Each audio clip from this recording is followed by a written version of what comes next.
যিসকল কৰ্মচাৰী তেখেতসকললৈ আমাৰ এক বিহুৰ উপহাৰ আছে। একেবাৰে ৰাজ্য চৰকাৰৰ সকলো কৰ্মচাৰী IAS অফিচাৰৰ পৰা ধৰি চতুৰ্থ বৰ্গৰ কৰ্মচাৰীলৈকে আৰু পেঞ্চনাৰসকল আৰু পৰিয়ালৰ যিসকলে পৰিয়াল পেঞ্চন পাই আছে সেইসকললৈকে ধৰি 38% দিয়ে সলনি 42% দিয়ে লৈ বৃদ্ধি কৰা হৈছে। 4% দিয়ে বৃদ্ধি কৰা হৈছে আৰু ভাৰতবৰ্ষৰ ভিতৰত এখন প্ৰথম ৰাজ্য অসম, যি ৰাজ্যখনে এই দিয়ে প্ৰথম ৰাজ্য মানে ভাৰতবৰ্ষৰ ভিতৰত প্ৰথম দিবলৈ সক্ষম হৈছে। এইখন ৰাজ্য হৈছে অসম। আৰু এই আজিও যদিও সিদ্ধান্ত হৈছে 31 মাৰ্চ তাৰিখে, আমি যোৱা 1 জানুৱাৰী তাৰিখৰ পৰা এই 4% দিয়ে দিম, 38% দিয়েৰ পৰা ই গৈ 42% হ'ব। আৰু সেইটোৱে নহয়, আমি লগত এই 3 মাহৰ এৰিয়াৰ দিম, যাতে বিহুত তেখেতসকলে এয়া উপহাৰ হিচাপে গ্ৰহণ কৰিব পাৰে। আৰু আমি 7 এপ্ৰিলত মানে 7 তাৰিখে বিশেষকৈ দৰমহা দি আছিলোঁ। এইটো অলপ কেলকুলেশ্যনৰ প্ৰয়োজন আছে। গতিকে বিহুৰ আগতে 10 তাৰিখে সকলোৱে এইবাৰ দৰমহা পাব। 10 তাৰিখৰ দিনটোত ৰাজ্য চৰকাৰে সকলোৰে বাবে দৰমহা, পেঞ্চন আৰু যিখিনি প্ৰাপ্য সেইখিনি 3 মাহৰ এৰিয়াৰ সহ তেখেতসকলক মোকলাই দিব।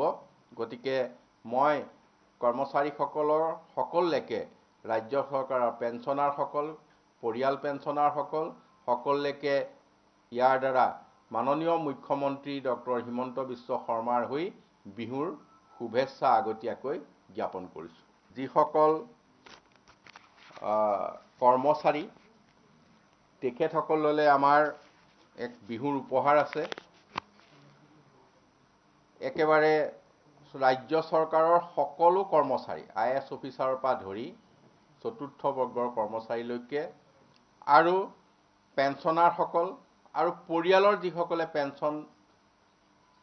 পৰিয়াল পেঞ্চন পাই আছে সেইসকললৈকে ধৰি 38% দিয়ে সলনি 42% দিয়ে লৈ বৃদ্ধি কৰা হৈছে।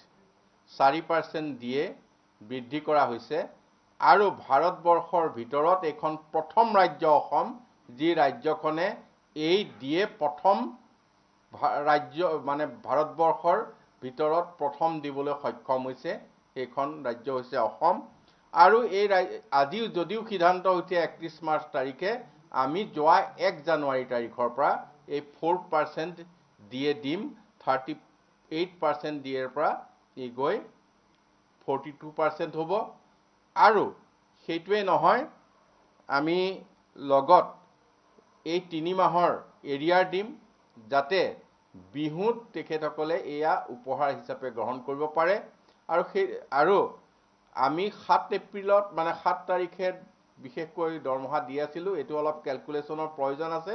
গতিকে বিহুৰ আগতে 10 তাৰিখে সকলোৱে এইবাৰ দৰমহা পাব। 10 তাৰিখৰ দিনটোত ৰাজ্য চৰকাৰে সকলোৰে বাবে দৰমহা, পেঞ্চন আৰু যিখিনি প্ৰাপ্য সেইখিনি 3 মাহৰ এৰিয়াৰ সহ তেখেতসকলক মোকলাই দিব। গতিকে মই সকললৈকে ৰাজ্য চৰকাৰৰ পেঞ্চনাৰসকল, পৰিয়াল পেঞ্চনাৰসকল সকললৈকে ইয়াৰ দ্বাৰা মাননীয় মুখ্যমন্ত্ৰী ডক্টৰ হিমন্ত বিশ্ব শৰ্মাৰ হৈ বিহুৰ শুভেচ্ছা আগতীয়াকৈ জ্ঞাপন কৰিছোঁ।